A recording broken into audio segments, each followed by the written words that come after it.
আৰু এইফালে আমাৰ এজন আছে সকলোৱে ইমান দিন কষ্ট কৰি আছে। বাকী মইনো কি ক'ম, এওঁলোকৰ মুখে জানো ধৰক কিমান কেনেধৰণে আগবঢ়াই আহিলে ইমান অনুষ্ঠান। নমস্কাৰ। আমাৰ যি অনুষ্ঠান আছিলে আজি 25 দিনীয়া কৰ্মশালা, আমাৰ শিশুসকলে বহুত শিকিলে। কিন্তু আমাৰ যি অনুষ্ঠান হৈছিলে তাৰে আটাইতকৈ ওতঃপ্ৰোতভাৱে জড়িত থকা মানুহজনে হ'লে এইজন, মই চিনাকি কৰি দিছোঁ। আটাইতকৈ ওতঃপ্ৰোতভাৱে আছে একদম দিনৰ 2 বজাৰ পৰা ৰাতি 7 বজালৈকে। যদি আজি 25 দিনে কোনো ক্ষতি নাই, এওঁৱে ক্ষতি নাই। আমাৰ প্ৰত্যেকজনৰ ক্ষতি আছে, এওঁ ক্ষতি নাই। এওঁ যিকেইজন আমাৰ ল'ৰা উলিয়ালে, আমাৰ এনেকুৱা আছিলে, আমাৰ গাঁওখনত এনেকুৱা আছিলে যে আমাৰ গায়ন-বায়ন এজনৰ অভাৱ আছিলে। আমাৰ গায়ন-বায়ন এজনৰ ক'ৰবাত বজাবলৈ হ'লে আমি বহুত বেলেগৰ পৰা মানে মাতি আনি পেলাই আমি বজাবলগীয়া হয়। আজি আমাৰ এনেকুৱা হৈছে যে আমাৰ গায়ন-বায়ন এজনৰ আমাৰ কোনো অভাৱ নাই। তাৰ সম্পূৰ্ণ আমি ক্ৰেডিট দিব পাৰোঁ এইজনক। তেওঁ আজি 25-30 জন মানুহক গায়ন-বায়নৰ পৰা ধৰি এজন গায়ন-বায়ন আমাৰ গাঁৱত দিলে। আৰু সেই গায়ন-বায়ন বা তেওঁলোকৰ যিখিনি আমাৰ প্ৰতিভা তেওঁলোকে দেখুৱাবলৈ আমাৰ সক্ষম হ'ল। মই সেইকাৰণে তেওঁক প্ৰথমতে ধন্যবাদ জনাম। আমি গোটেইখিনি আমি প্ৰথম ধন্যবাদ জনাম এওঁক। সেইকাৰণে তেওঁ আগলৈ হওক, তেওঁ আগলৈ হওক অকণমান। তেওঁ অকণমান আগলৈ হওক, আমি বিচাৰিছোঁ আমি অকণমান আগলৈ বিচাৰিছোঁ। কিন্তু অকণমান তেওঁ কওক,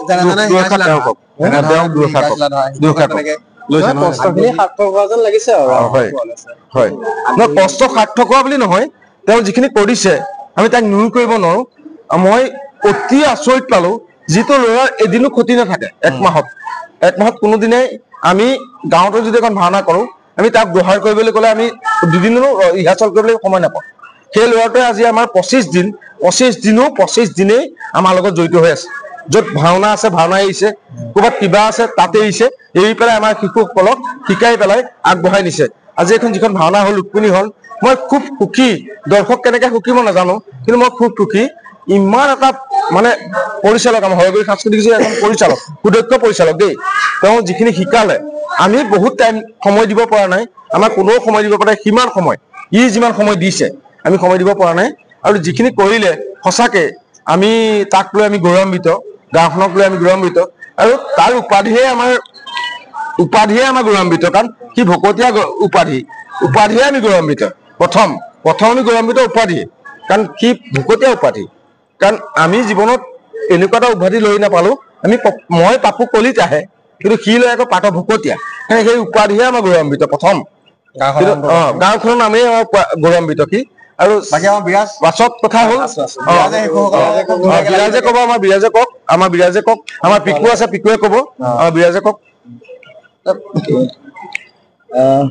ধন্যবাদ দেৱৰাজ, আহিলা তুমি ভাওনা এইটো দৰ্শন কৰিলাই শিশুসকলৰ।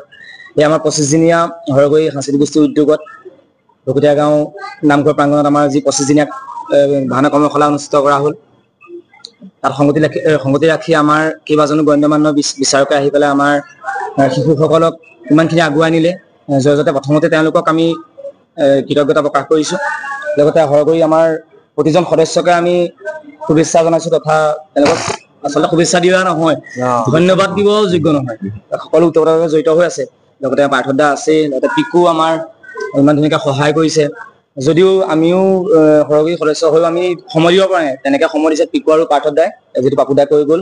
আৰু লগতে তুমি এতিয়া ভাওনা চালাই, দিনৰো কাৰ্যসূচী ভালে কুশলে গ'ল। দিনত তোমাৰ খোল বাদন আছিল প্ৰতিযোগিতা, আৰু লগতে প্ৰাৰ্থনা প্ৰতিযোগিতা ইতিমধ্যে সফলভাৱে সমাপ্ত হ'ল। তাৰ লগত সংগতি ৰাখি কৰ্মশালাৰ লগত সংগতি ৰাখি আজি শেষৰ দিনা ৰুক্মিণীখন আগভাগি সুকলমে পৰিচালনা